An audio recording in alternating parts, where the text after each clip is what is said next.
Rapaziada, o que a gente vai mostrar para vocês aqui agora, nessa próxima notícia, que também tem tudo a ver com essa aqui, mas agora tem o foco no STF, é uma aula. O que você vai ver agora, o que você vai ver nesse momento que o Brasil está passando com essa crise institucional de Estado, seja executivo, legislativo e judiciário, isso aqui é uma aula não só para 2026, isso é uma aula para a vida política das pessoas, até para a sua vida particular.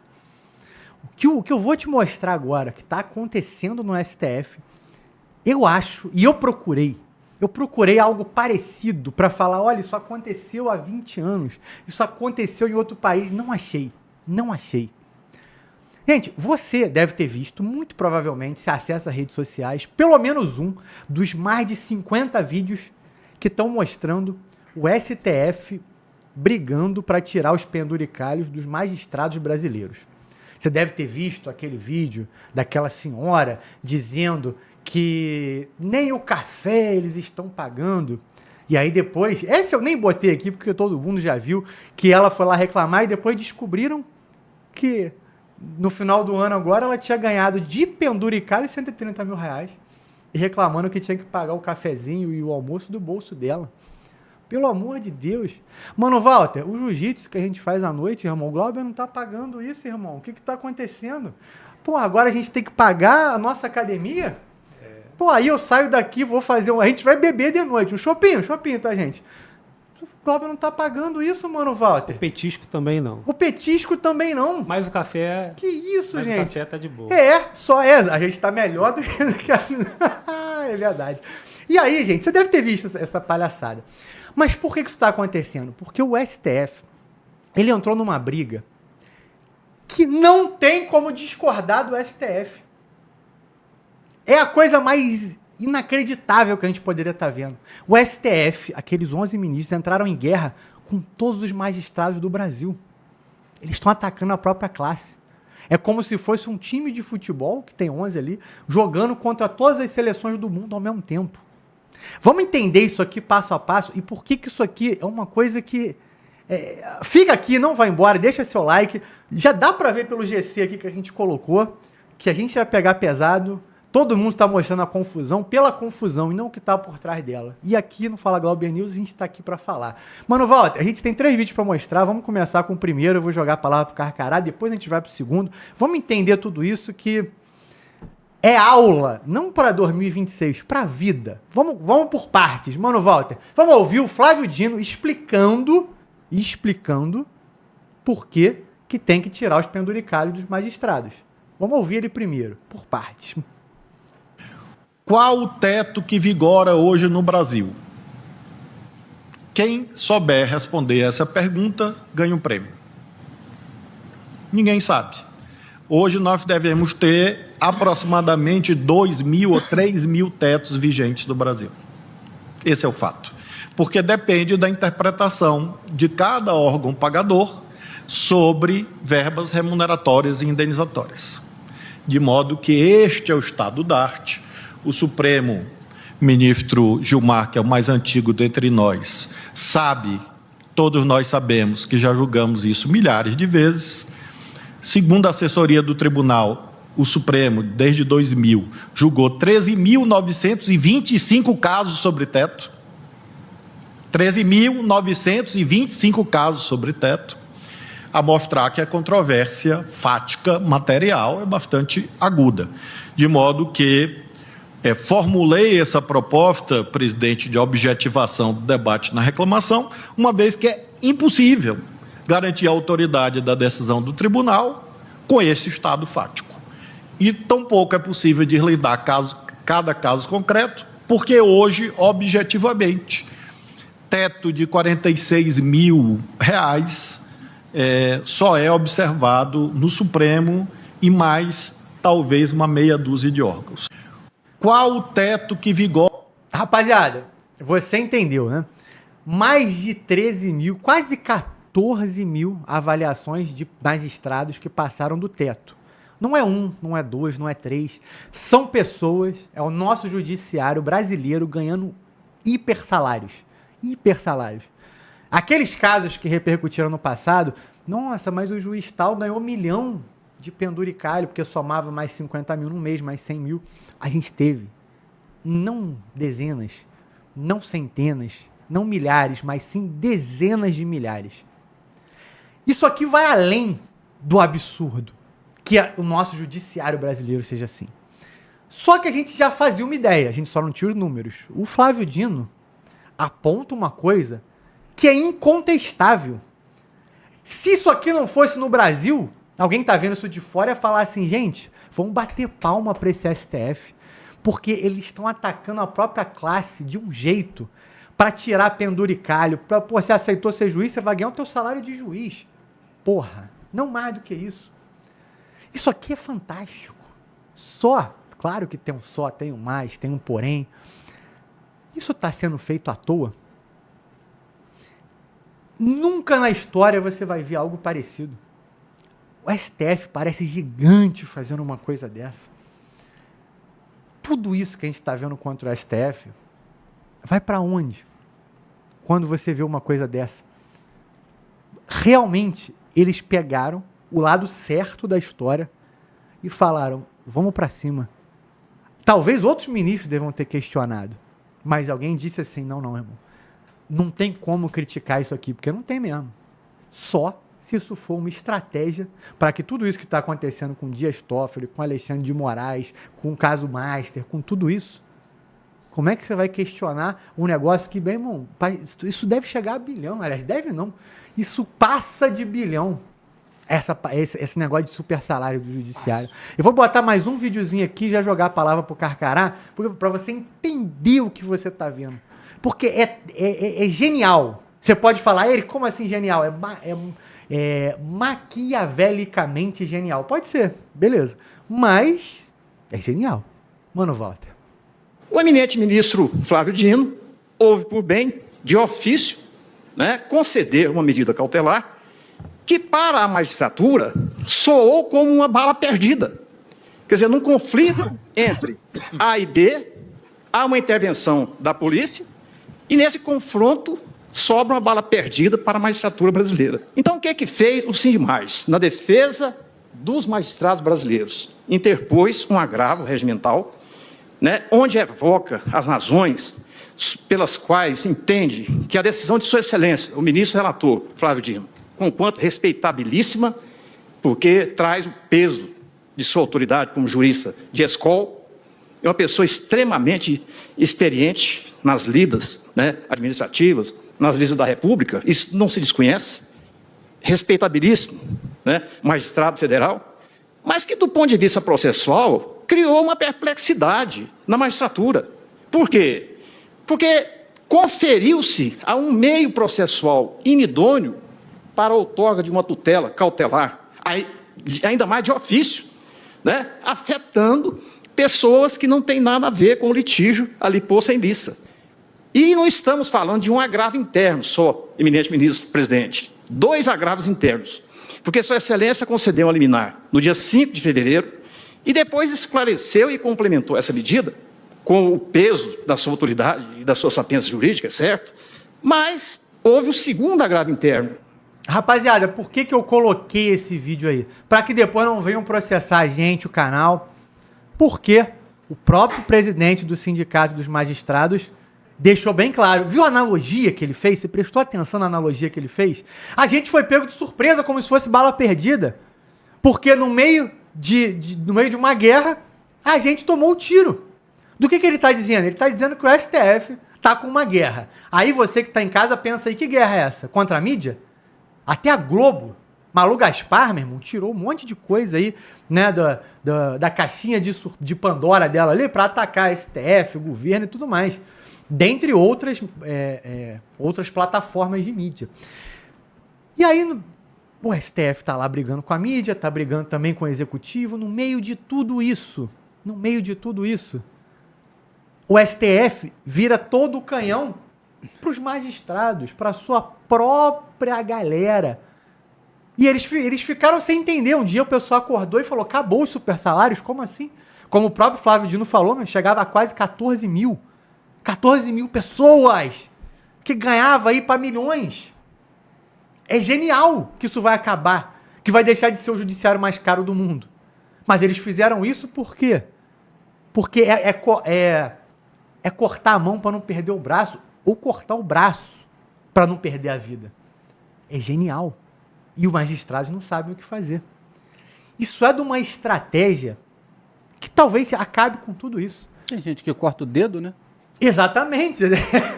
Tem gente que corta o dedo, porque às vezes vê um futuro nisso aí, né, Júlio? Então, Carcará, vamos lá.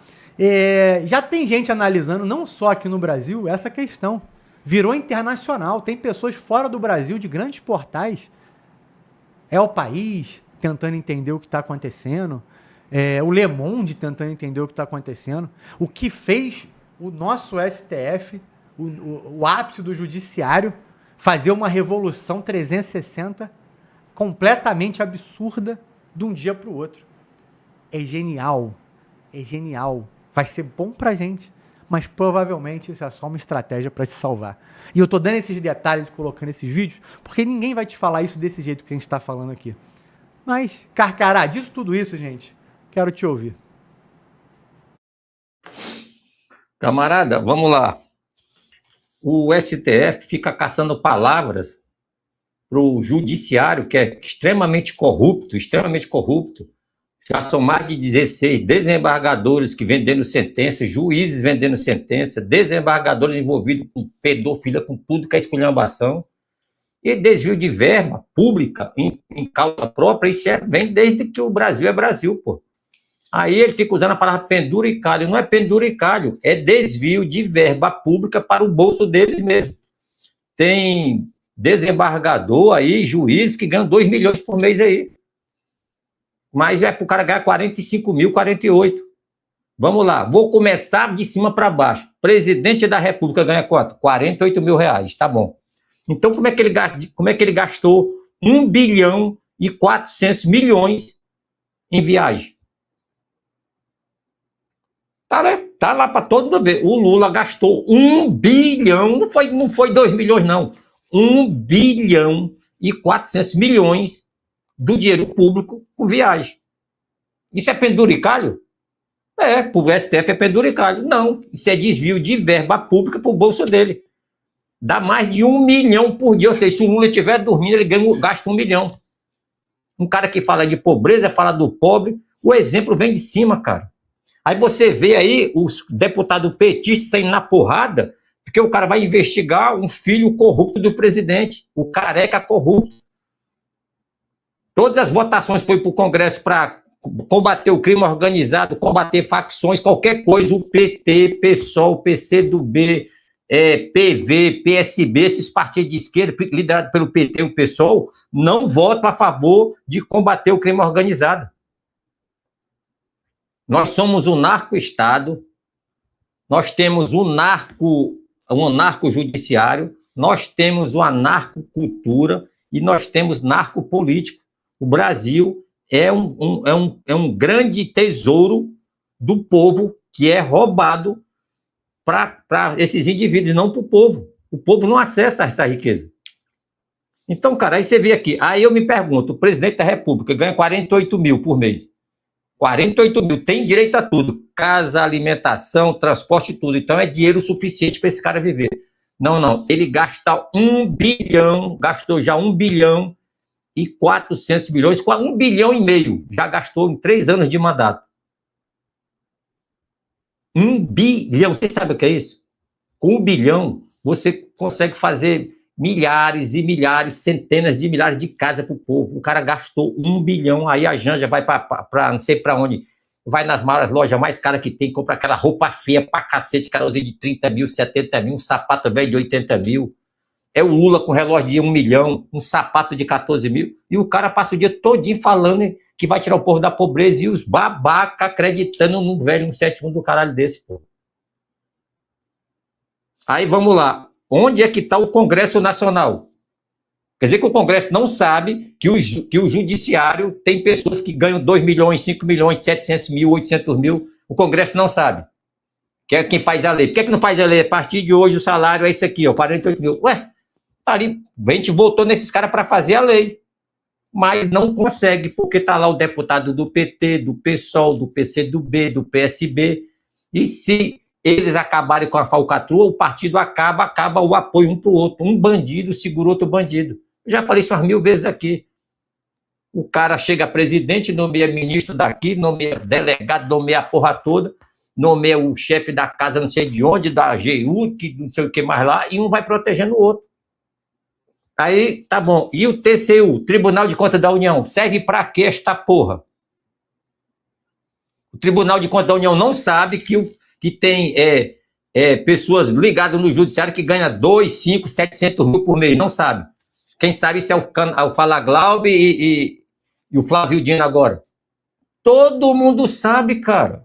Eu não estou entendendo essa admiração do Flávio Dino. Aí vamos lá, o ministro da Fazenda, que é o cara que dá assinatura, ó. O pagamento desse mês para essa cambada de ladrão é esse aqui, ó.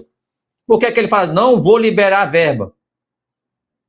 A verba é impositória, tá bom, mas não vou liberar porque não tem dinheiro. O ministro está fazendo tem um poder foda. O ministro está fazendo, ele manobra com a Receita Federal, ele manobra com o TCU, ele manobra com o Advogado-Geral da Nação, ele manobra com o ministro da Fazenda, ele manobra com o pessoal do COAF, com tudo. Ele pode chegar e provocar o Congresso, meu amigo, ou vocês mudam essa lei, o país vai quebrar. Não tem como pagar. Quando você faz concurso para juiz, você vai ganhar 48 mil. O juiz, geralmente, é uma pessoa normal, não é rica, sabe direito, é advogado, não tem curso de juiz, ele passou na prova e vira juiz. No outro dia, ele acha que 48 mil é pouco. Às vezes é um fudido do caralho, fica assim, acabando de estudar para passar no concurso. Aí passou, não, 48 mil não vale para porra não, eu quero ganhar 1 milhão. E os juízes, eles não sei, eles têm uma bolha que eles acham que eles são os caras que mais trabalham no Brasil. É o trabalho mais árduo. Os caras ficam no escritório, têm direito a tudo, alimentação, mas eles acham que eles são a cereja do bolo, eles são os Pikachu Fly. É mais importante do que o engenheiro que está dentro da floresta fazendo estrada, do cara que está de madrugada fazendo submarino, é mais importante do que o cara do STF, é mais importante do que o delegado que está correndo atrás de vagabundo, é mais importante que o coronel que está combatendo o crime organizado, do delegado que está investigando vagabundo e morre no meio do mundo aí. Não sei de onde é que o juiz acha que ele é o cara mais importante de tudo. Onde o trabalho dele é burocrático, só falar assim, ó, decide ler, e agora ele pode usar até a inteligência artificial para ele não fazer porra nenhuma. Joga isso aqui, o que é que diz aí o laudo da inteligência artificial? Que não tem lado A, lado B, isso aqui tá bom. Ele só dá o laudo. Não, eu quero ganhar 1 milhão para isso. Eu quero ser o Neymar, eu quero ser Neymar, não quero ser juiz, não, eu quero ser Neymar, eu quero ser executivo do banco tal. Cara, é uma merda do caralho. A gente tem o judiciário mais corrupto, o mais caro, o mais inútil, onde tem os maiores imbecis. Isso que é realidade. Aí chegou um ponto do STF não manobrar com o judiciário. Ou seja, para prender a garota do batom, o STF é o cão. Para dar 4 horas para investigar o cara que é contra o Lula, é o verdadeiro inferno. Não, agora eu vou ajeitar a casa. Não, tu não vai ajeitar porra não. Tu não vai querer fazer normas de bom costume aqui não, tá? Os próprios juízes, os ministros foram contra. Vamos fazer um código de ética, não precisar, porque já está lá, a administração pública já tem o código de ética. Eles cumprem. Vou fazer um aqui, o cara não vai fazer porra não. Então vou combater o super salário. Aí os caras vão lá, negativo. Combater porra não. Meu irmão, não temos uma autoridade para manobrar com o Brasil. Isso que é a realidade. Não tem aqui um Bukele. Não existe. Não existe. El Salvador, Guatemala e Equador já botaram a casa em ordem. O presidente do Equador fez um presídio, prendeu o juiz, prendeu todo que é vagabundo, meteu dentro da cadeia. Guatemala fez a mesma coisa. El Salvador, a Argentina está indo no mesmo caminho, o Paraguai. Aqui, o judiciário é o mau exemplo. Eu sei que tem juiz que é honesto, que ganha o seu salário normal. Isso aí não é a maioria não, tá? É uma minoria que faz essa bagunça judiciária aí, desvia dinheiro do povo e chama de penduricalho. Que na realidade são vantagens. São vantagens que eles colocam dentro do bilhete de pagamento. Eu quero... Aí entra salário para paletó, salário para residência, para motorista, para fazer massagem, não sei para que mais, para psicólogo. Cara, é muita vagabundagem. Isso não está na norma do serviço público. Quando você vai fazer um concurso para juiz, está lá, juiz, salário tanto, a responsabilidade é essa. Quando o cara chega lá, opa, tem um lancezinho aqui que a gente acrescenta aqui, um penduricário. Eles não chamam de desvio de verba, chamam de penduricário. É isso aí, meu amigo. Chegamos a um ponto onde o STF, que é o senhor das galáxias, não manobra com a tropa que está abaixo. Ou seja, os generais não manobram com os seus soldados. Essa é a conclusão que eu tenho. É isso aí, meu amigo.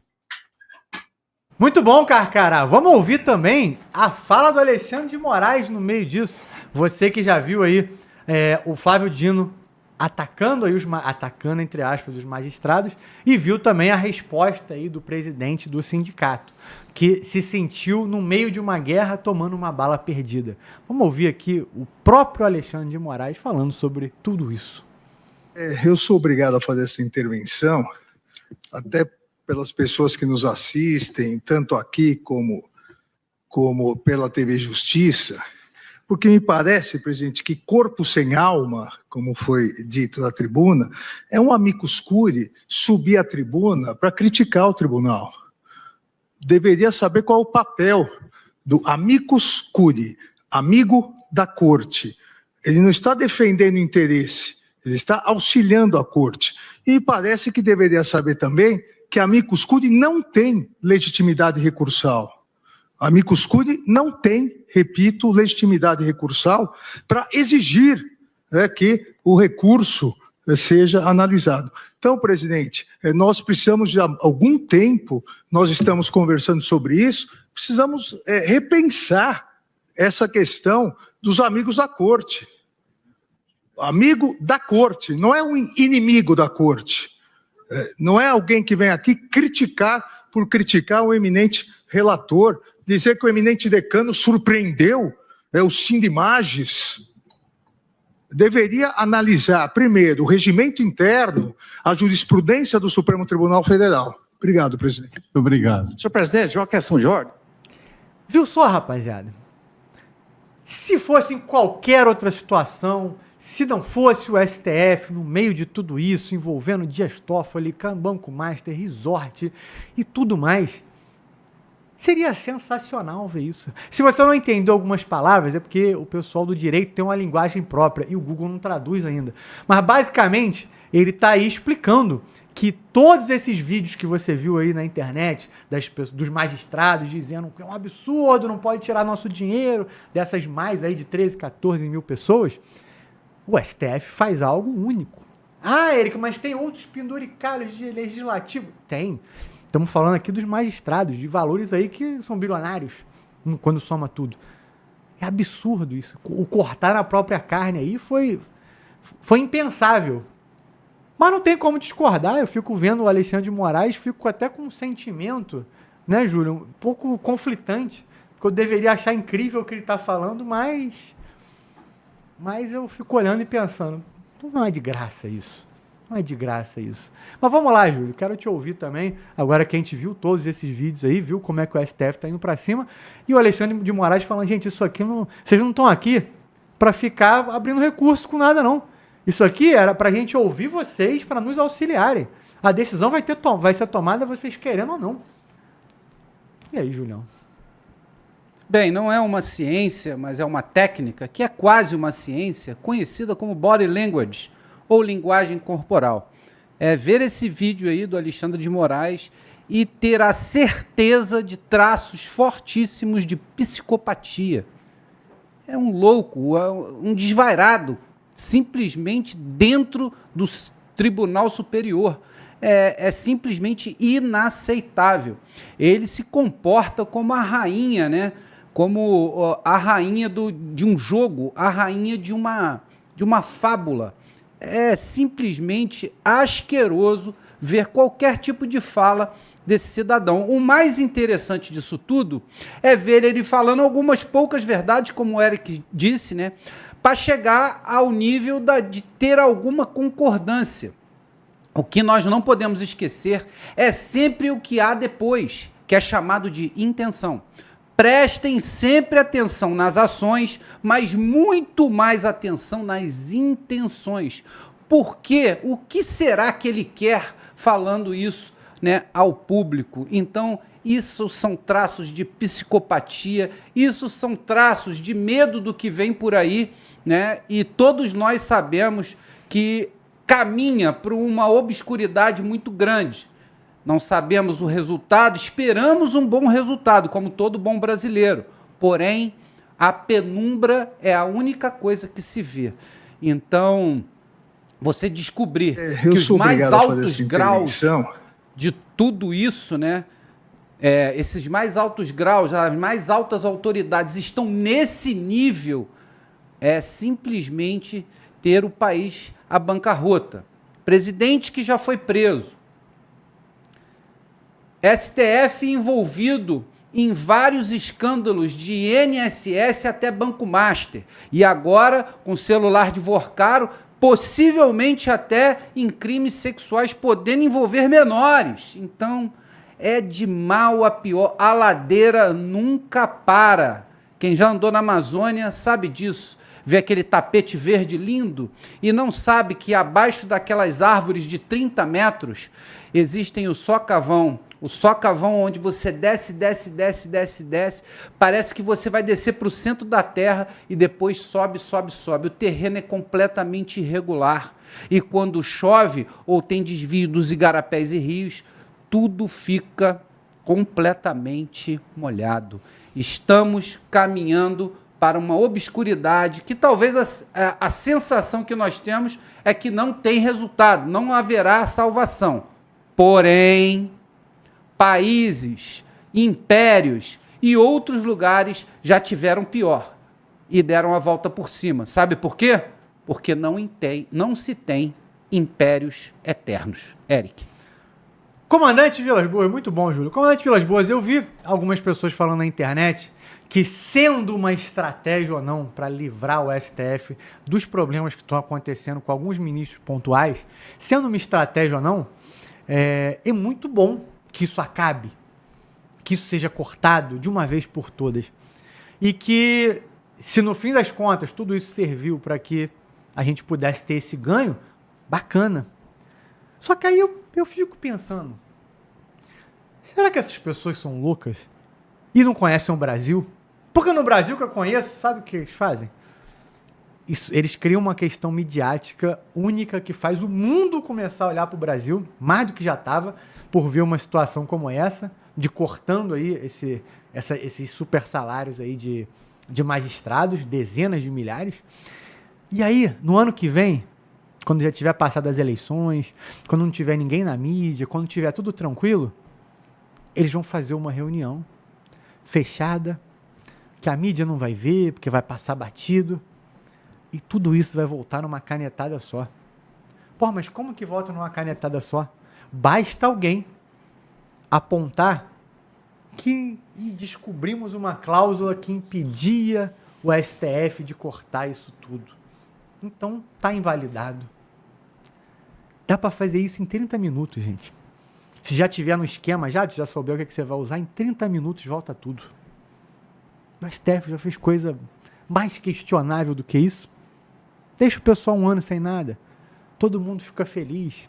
Aquele pessoal que está no meio do caminho, tem aquela galera que vai ser Lula, inquestionavelmente vai votar no Lula, não importa o que aconteça. Do mesma coisa tem o Bolsonaro do outro lado. Mas essa galera é 25%, 30%, às vezes até menos, no caso do Lula que está caindo. Mas tem um pessoal que fica meio aqui, meio ali, que já votou no Lula, mas também já votou no Bolsonaro, depois votou no Lula de novo, vai votar no Bolsonaro. Tem um monte de gente assim. E esse cara olha para isso e fala, isso foi bacana. Então, não estou entendendo muito. Eu acho que é uma estratégia genial para livrar o STF. Agora, achar que isso vai ser um benefício real para o Brasil, acho que só dá para dizer daqui a uns 10 anos, se isso aí realmente se sustentar e a gente falar, lembra aquela vez, por causa daquele problema lá, o STF cortou isso tudo aqui, tirou bilhão aí, que coisa maravilhosa que foi aquilo, né? Pelo menos isso aí aconteceu. Mas, assim, pelo histórico de Brasil, eu não acredito muito, mas queria te ouvir, comandante. Eric, você falou um negócio engraçado, começando por esse ponto, né, sobre o uso do português pelo mundo jurídico, né? Chega a ser curioso, né? Alguns juristas, alguns advogados aí eles têm plenamente domínio da língua portuguesa e sabem que a ferramenta do português é uma ferramenta do trabalho, aquela palavra que sai para convencer, né, para montar os argumentos de acusação, os argumentos de defesa. Assim como também no jornalismo, né, a palavra, a gramática, é a principal ferramenta do trabalho. Só que a gente vê a locução desse advogado, né, do sindicato, você vê que, cara, chega a ser engraçado, porque é uma sequência de camadas de eufemismos, né? E eles usam um artifício que é da lógica, né? Que a negação da negação se torna uma afirmação. Então, uma linguagem rebuscada, cheia de... Acho que nem Jesus Cristo falou em tanta parábola assim, que no final das contas é uma linguagem à parte, que carregando nos pronomes pessoais, né, das vossas excelências e vossas excelências, e no final você não sabe se ele está acusando, se ele está defendendo, se ele está protegendo, se ele está concordando. Então, um troço que começa a ser curioso, né? Mas aí é mais uma vez o nosso STF, né, nosso brioso STF, nossa Corte Suprema, aquela que mais uma vez eu não canso de falar que o ministro, ex-ministro, né, aposentado Aires Brito, se colocou como existe somente um poder que é supremo, né? E aí ele se colocou, né, ele deu a entender que entre os três poderes que deveriam ser harmônicos e independentes entre si, um é supremo, ou seja, seria superior, quase que um poder moderador, conforme a gente teve na Constituição de 1984. Mas não é o caso, mas dá a entender que eles se acham assim, avocaram para si esse poder superior, supranacional e supremo perante o povo brasileiro, perante os outros poderes também. Então, essa sequência de mazelas do governo, das instituições brasileiras hoje, passa muito por esse, digamos, falta de freios e contrafreios que regem as instituições nacionais, mas principalmente o judiciário. Mas, assim, nesse caso específico, a gente fala sobre que eles estão legislando, né, estão discutindo sobre salários, a causa é muito boa, né, muito nobre, né? Seria muito bom a gente acreditar que realmente eles estão pensando em atacar esse problema, que é um problema que aflige o orçamento nacional de uma forma totalmente apolítica, apartidária, pensando realmente no bem maior que é o bem do povo, que é o orçamento, o dinheiro dos quais eles são servidores públicos, ou seja, público, trabalha para o povo. Mas eu não consigo ter realmente esse pensamento assim tão abstrato, né, tão proativo, né, em torno da questão.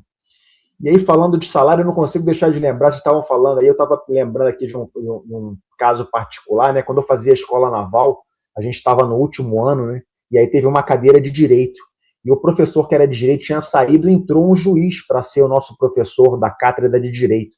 E ele era um juiz muito novo, um rapaz muito bacana, gente boa pra caramba. Mas aí, numa das discussões de sala de aula, o cara muito aberto à discussão, né? Ele surgiu a questão salarial. Isso lá nos idas de 97, 98. E a gente colocou para ele por que da defasagem de dinheiro, de pagamento, né, de salário, que é o que você recebe pelo seu trabalho, né, o sal que você recebe, pela recompensa do que você colocou como esforço, das diferenças entre o executivo, no caso dos militares, e o judiciário. Ele deu uma explicação muito curiosa que a gente se relembra até hoje. Ele falou assim, imagine um bolo. Ele falou assim, um bolo muito gostoso. No executivo, vocês têm vários para dividir esse bolo. No judiciário, somos poucos. Então, a fatia desse bolo bem gostoso, mais uma vez ele enfatizou, ela é bem maior que a sua. E aí eu estou falando isso porque numa das manifestações desse presidente aí do Sindicato dos Magistrados, ele alegou na defesa de causa que eles estão defendendo, né, em torno de extrapolar o teto nacional do valor aí da ordem de R$46 mil, que os juízes ganham muito pouco, que eles são muito pouco abonados e muito pouco reconhecidos, e que a evidência para defender esse ponto de vista é que há uma evasão enorme na carreira dos juízes e ninguém mais, ninguém não, que a dificuldade para completar as vagas nos concursos de juízes demonstra que a carreira está sendo muito pouco valorizada. Aí eu olho assim, Eric, se eu tivesse aquele nariz aí que você colocou há pouco aí, eu acho que eu colocaria agora, né? Porque, infelizmente, né, não vou dizer que o cara é rico que ganha na torno de R$50 mil por mês, porque não é. Mas num Brasil que a gente vive as mazelas que a gente vive, um cidadão que é um servidor federal falar que esse salário é um salário que não é atrativo é uma coisa assim achincalhante. Cara, assim, é incompreensível se falar, escutar isso de uma pessoa que é da mais alta casta intelectual, que deveria ser da casta do Brasil, que é uma autoridade, defendendo um argumento como esse, nesse país aqui. Ele não está falando da Noruega, da Finlândia, da Suécia, da Dinamarca, não está falando dos Emirados Árabes Unidos, está falando do Brasil, cara. Esse povo aí maltratado, cara. Porra, acorda aí 4 horas da manhã, pega o que eu cansei de ver descendo aí Campo Grande para o centro da cidade, 4 da manhã com ônibus lotado, ônibus sem ar-condicionado, voltando de tarde da noite para casa, lá para Santa Cruz, que a gente trabalhou tantas vezes naquele lugar lá. E aí me vem um cidadão desse defendimento dessa magnitude. Eu fico até pensando, se for aqui, ó, curso de estratégia, dá uma moral para esses caras aí. Abre uma turma aí boa para entrar aí no concurso de magistrado, porque tô com pena. Né? Os caras estão ganhando muito mal, cara. Então, assim, já que tá ganhando muito mal, talvez o concurso abra mais gente, né? Mais vagas aí para fazer uma captação melhor. É uma boa dica aí para estratégia. E nisso, dessas e outras, acho que realmente pode ser uma grande estratégia, porque parece uma cortina de fumaça. Para a gente mesmo, né? Enquanto a gente está discutindo esse fato aqui, a gente está deixando de falar que de todas as mazelas que estão pegando aí os nossos ministros da Suprema Corte, linkando aí numa teia de aranha com o caso Master, né? E outros também, ex-ministro aí da casa, ministro Lewandowski, né, com seu filho aí, totalmente enrolado aí no caso Master, e outras tantas coisas que acontecem. Então, sim, Érico, eu acho que de alguma forma ou de outra, isso pode ser uma estratégia muito, né? Você tem vários tipos de estratégia, tem uma que você faz, mas é horrorosa. Mas pode ser que tenha alguma repercussão para eles, que sirva para eles de alguma forma, mas de uma forma muito ruim.